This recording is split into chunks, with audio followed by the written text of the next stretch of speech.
کوئی شخص رات کو واپس آتا ہے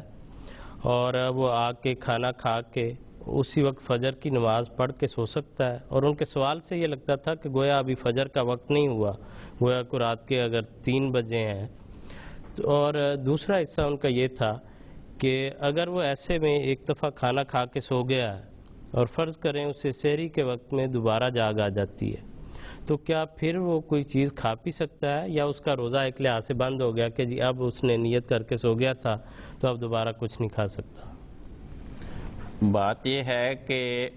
اگر کوئی انسان رات کو 11 بجے 12 بجے گھر پہنچا ہے تو وہ سحری کا وقت نہیں ہے۔ سحری تو کہتے ہیں اس وقت کو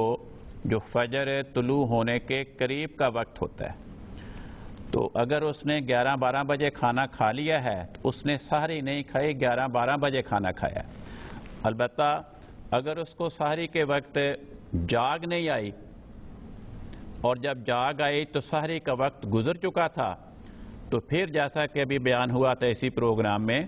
اگر وہ سمجھتا ہے کہ میرے جسم میں اتنی استعداد ہے، طاقت ہے کہ میں سحری کے وقت کھانا کھائے بغیر جو آج میں نہیں کھا سکا اپنے سوئے رہنے کی وجہ سے، جو سفر کر کے آیا تھا تھکاوٹ کی وجہ سے جاگ نہیں آ سکی، تو وہ اس روزے کو بغیر سحری کھائے پورا کر لے۔ اور اگر وہ سمجھتا ہے کہ میں ایسا نہیں کر سکتا تو وہ نہ کرے، اور اگر اسے سحری کے وقت جاگ آ گئی ہے تو شریعت کی یہ شک کہ سحری کے وقت کھانا کھائے، وہ کھانا کھا لے جتنا بھی کھا سکتا ہے۔ دوسرا کیا تھا؟ ہاں